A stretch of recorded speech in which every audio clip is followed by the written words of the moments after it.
ምን አዲስ ነገር አለ? ሰላም የብሌን እናት እንደሆነች ነግሯታል።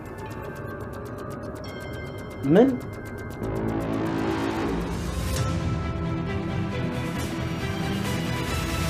ነው እሱስ ንገሪኝ። መቼም ተማክረን መፍትሄ እናጣለትም። ጠዋት አንድ ስልክ ተደወለልኝ። ከዛ በኋላ ደግሞ ሰላም የብሌን ትክክለኛ እናት እንደሆነች ነገር። ቆይ እንዴት ነው ወላጅ እናቷ መጣለች አልተባለ? እሷን ታያት ለብር ብላ ነው፣ የውሸት እናት ናት። ታዲያ ይሄስ እውነት ባይሆን? አዎ እኔም እንደዛ እያሰብኩ ነው። አላመንኳቸው።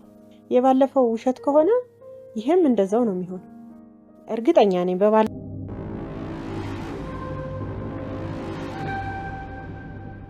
ላንቺም ቢሆን ከወንድ ጋር መንዘላዘሉ ምንም አይጠቅምሽም።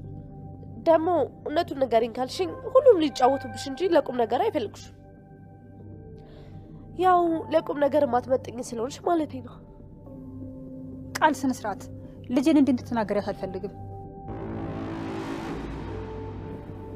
ደግሞ የኔ ልጅ እንደዚህ መቼም አታደርግም። እሺ ማመን አለማመን እንግዲህ አንቺ ፋንታ ነው። እኔ ለራሽ ብዬ ነው እንግዲህ በኋላ ዲቃሏን ተሸክማ ካንቺ ጋር ከመመጣ ብዬ ነው። አንቺ ተረጋጊ እናቴ። አሁን ብላንቺ ለማናል ነው እንደዚህ የምትሆነው? እኔ ቆይ ለምን አበሳጫታለሁ? እውነቱን መናገሬ ነው እንደሚያበሳጫት። ባልናገረውም እኮ አንቺ ጸባይሽን ካላስተካከልሽ የሚሆን ነገር ነው። እሺ ቃል ለምክርሽ አመሰግናለሁ። አረ ምንም አይደል። እትዬ እንዴት ናት? ሳሎን ነች ያለችው? እሺ አይደለም ማለት እሺ ነበር። ሆን ብለሽ አቀደሽበት ነው። እኔ ለትዬ ብዬ ነው። ሁሉም ነገር በዚህ ሰዓት እሷ እንደምትፈልገው ነው መሆን ያለበት። ምን አገባሽ? ቆይ አንቺ ቆይ ለምንድን ነው ለሷ የምትጨነቂው? ከኔ በላይ መስለሽ ለምታይ ታሞክር። እሺ ቃል እያሳመምሽኝ ነው። እሱ ይገርምሻል እንዴ? ገና ሲጣርግ ይገልሻለሁ። የሷ ልጅ እኔ ብቻ ነኝ። እውነታውንማ ሁላችንም እናውቀዋለን እኮ። ንገሪያታ። ለምን አንነግራትም? ንገሪያት። ለእናቴ አስቤ ነው ሁሉም ነገር ማለት።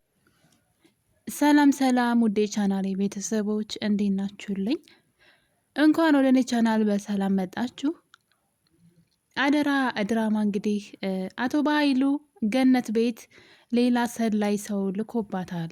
እንግዲህ አቶ በኃይሉ ወይዘሮ ገነት ምን እንደምታደርግና ምን እንደምታስብ የገዛ ጎረቤቷን ሰላይ አድርጎ ልኮባታል።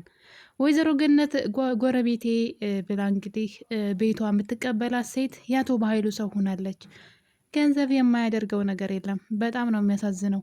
እንግዲህ በባለፈው ክፍል ካያችሁ ሳሚ ብሌን ስልክ ላይ ደውሎ እናትሽ ትክክለኛ እናትሽ ሰላም ናት ብሎ ተናግሮ ነበረ እና እንግዲህ ይሄ ሚስጥር አሁን ላይ አቶ በኃይሉ ጋር ደርሰዋል ማለት ነው። ይሄም የሆነው በጎረቤትየዋ ምክንያት ነው። ጎረቤትየዋ እንደ ወዳጅ ቀርባ የሚፈጠረውን እሷ ቤት የምታስበውን ሀሳብ ሁሉ ምን እያሰብሽ ነው ስለ ብሌን እያንዳንዱን እርምጃዋን ነው የምትጠይቃት። እንግዲህ ገነትም ያው ጎረቤት ሀሳቤ ናት ብላ ሁሉንም ነገር ትነግራታለች። ነገር ግን ሴትዋ ሌላ ስራ ነው የያዘችው፣ ወይም ደግሞ እንግዲህ የገዛ ጎረቤቷን ክዳ ለገንዘብ ብላ ከአቶ በኃይሉ ጋር እየሰራች ያለች ሰው ሆና ተገኝታለች። እና እንግዲህ ሳሚን ነገር ከተናገረ በኋላ ወይዘሮ ገነት ይህንን ነገር ለልጇ ለብሌን መናገር ፈልጋ ነበረ። ነገር ግን እንደዚህ ቀደሙ ተስፋ እንዳታደርጊ፣ ምናልባት ሆን ብለው አሁንም አንቺን ሊበጠብጡ ሊሆን ስለሚችል በፍጹም እንዳታምኒ፣ ነገር ግን የምነግርሽ ነገር አለ በማለት እንግዲህ ለልጇ ስለ ሰላም ልትነግራት ነበረ። ሰላም ብላ እያለ ነበረ ቃል እንግዲህ ወደ ብሌን ስልክ ደውላ ብሌን ወደ ቤት ቶሎ እንድትመጣና ሰላም እንዳታመመች ተነግራትና እንግዲህ ወይዘሮ ገነት ይህን ነገር ሳትነግራት ትቀራለች ማለት ነው። ሌላው ደግሞ እንግዲህ የሰላም ህመም ማለት ነው። ሰላም አሁን ላይ በሽታዋ እየተባባሰ ሂዷል።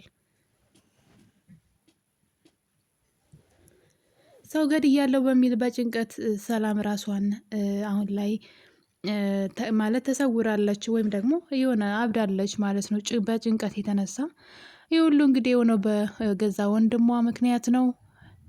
አሁን ላይ እሷ ልጇ የምትመስላት ቃል ሳትሆን ብሌን ሆናለች። እንግዲህ እውነተኛ ልቧ እየነገራት ያለው ትክክለኛ ልጇ ብሌን እንደሆነች ስለሆነ አሁን ላይ ብሌንን ልጄ ብላ ተቀብላ ይችኛዋን ግን ቤት የለቀሽ ውጭልኝ በማለት ላይ ትገኛለች። እና እንግዲህ ቃል አሁንም ተንኮሏን ቀጥላለች። ምንድን ነው አልሞት ባይ ተጋዳይ አይነት ነገር ነው እያደረገች ያለችው። እሱም እንግዲህ ለብሌን እናት በተደጋጋሚ ብሌን መጥፎ ልጅ እንደሆነች እና ከወንድ ጋር ቤት ውስጥ መጥፎ ነገር እንደምታደርግ ብቻ ብዙ ነገሮችን ለእናቷ ለገነት መናገርን ብትቀጥልም ገነት ግን የኔ ልጅ ብሌን በጣም ብልሃተኛና ስርዓት ያላት ልጅ ናት፣ ያልሽውን ነገር አታደርግም በማለት የቃልን አፍ ስታዘጋ እያየን ነው። እንግዲህ ቃል አሁን ላይ ሰላም ስላበደች ምንም ነገር ማግኘት አንችልም፣ ሴትዋ ወደ ጤናዋ መመለስ አለባት ብለው ያስባሉ ማለት ነው። አቶ ባይሉ ነገር ሲሰማ እንግዲህ ወደ ቤት በመምጣት እህቱን ሌላ ወደ ሕክምና ሊወስዳት እንግዲህ እያሰበ ነው። በነገራችን ላይ ሰላምን እንደዚህ መሆኗን ተጠቅመው በእርግጥ ንብረቷን ሊያስፈርሟት ሊወስዱባት ይችላሉ። ምናልባት ግን በስሟ ያልሆነው ንብረት ነው እንጂ ለእነሱ መሆን የማይችለው ሌላው ነገር ሁሉ እንድትፈርም ማድረግም መብታቸው ነው። ምንም ስለማታውቅ ይህን አድርጊ ቢላት ወንድሟ እሺ ልትለው ትችላለች ብዬ አስባለሁ። እንግዲህ ቃል ብሌንን ሰላምን ስትንከባከባት ታያለች። እናም በዛ የተነሳ ሰላም ደግሞ ልጅ አንቺ ነሽ እንጂ በፍጹም ቃል የኔ ልጅ አይደለችም ብላ ምንድን ነው እብድና ሰካራም የልቡን ይናገራን ይባላል። እንግዲህ ሰላም የልቧን የተናገረችው ልቧ ውስጥ ያለ እውነትን ነው። ሁሌም እንደምትለው ቃል ካጠገቤ ብትሆንም ልጄ መስላ ግን አትታየኝም፣ ልጄ የምትመስኝ አንቺ ነሽ እያለች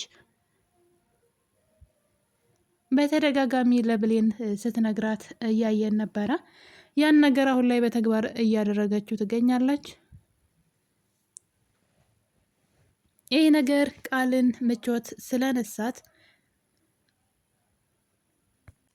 ቃሊም ብሌንን በመያዝ እንግዲህ አንቃ ልትገላት ከእሷ አራቂ እኔ ልጅ እንዳልሆንኩ ለማስመሰል አንቺ ደግሞ በእሷ ለመወደድ የምታደርጊውን ጥረት ረፊ ብላ አንቃ ይዛት ነበር። እንግዲህ እንደምታዩት በመጨረሻ ግን ሰላም ተኝታበት ከነበረው ትነቃና ልጇን እንግዲህ ቃል ብሌንን አንቃ ታያለች።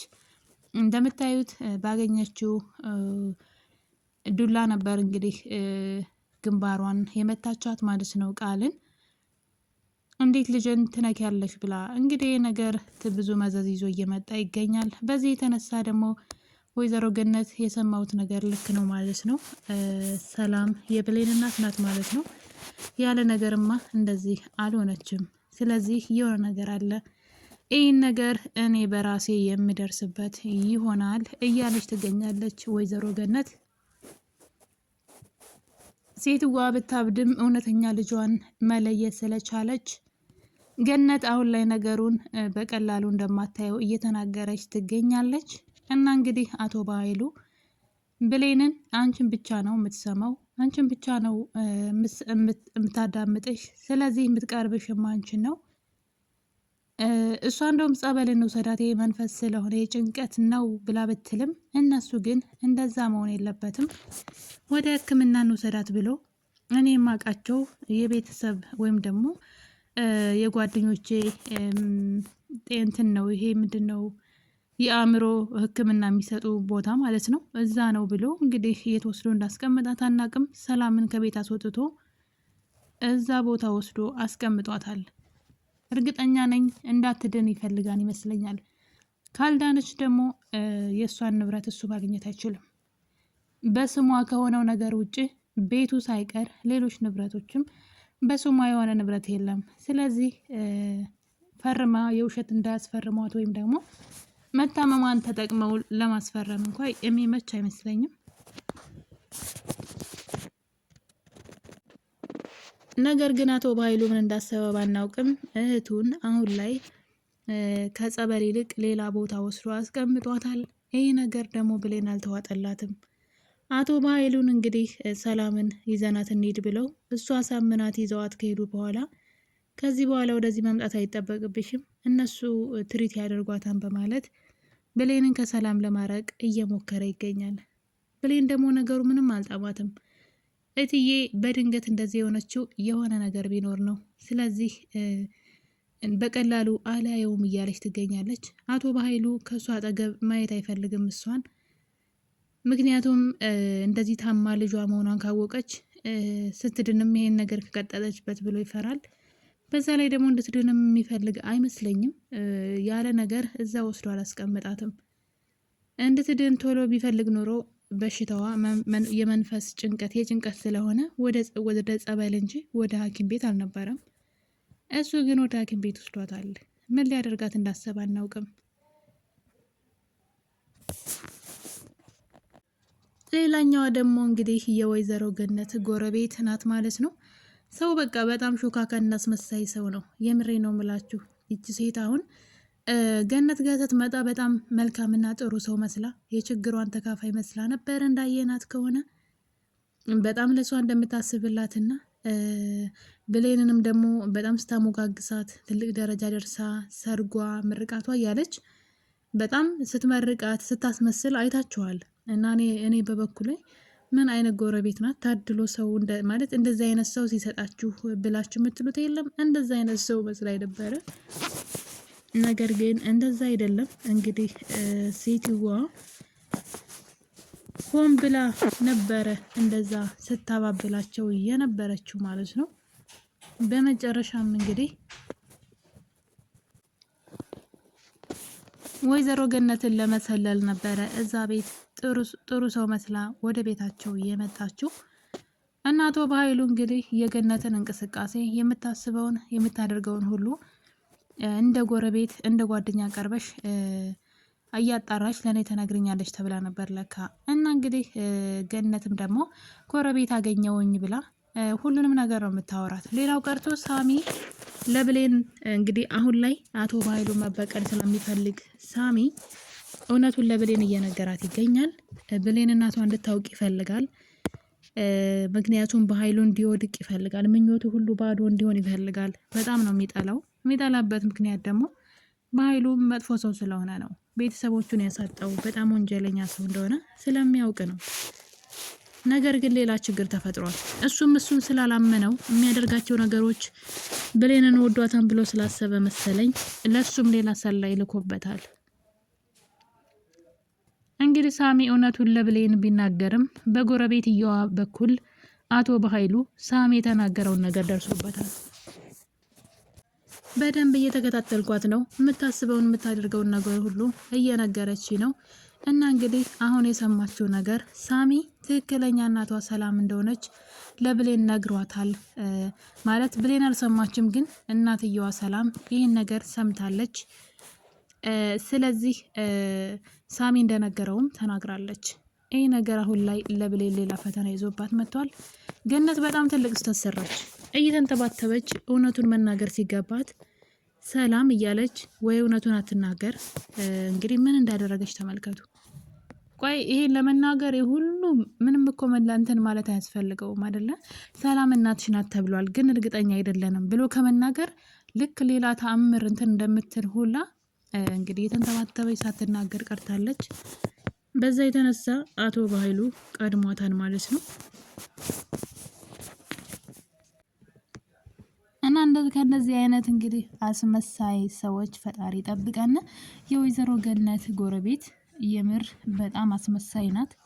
ያው ገንዘብ የማያደርገው የለም እንግዲህ በገንዘብ ተቀይራ ጎረቤቷል እንዴት እንደለወጠቻት ተመልከቱ። አሁን ላይ በኃይሉ እንግዲህ ልጁን ስለተጠራጠረው እሱ ለእሱ ሌላ ሰላይ ልኮ የብሌን እውነት እንዳይወጣ እየሆነ ይገኛል።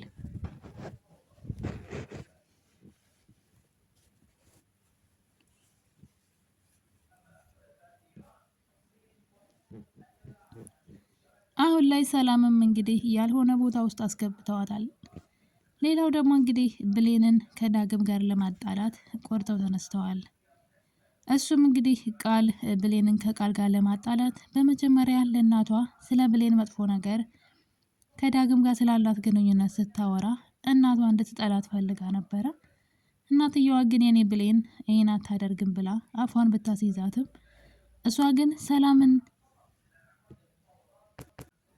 ወደ ሕክምና በወሰዷት ሰዓት ነበር ብሌን እናቷ በኃይሉ ወደ ዳግም ቤት በመሄድ እንግዲህ ምስኪን መስላ አንተ ቤት ልቆይ እስኪመጡ በማለት እዛ ቤት ሆና እንግዲህ ዳግምን ወዳልሆነ ቦታ እየወሰደችው ትገኛለች።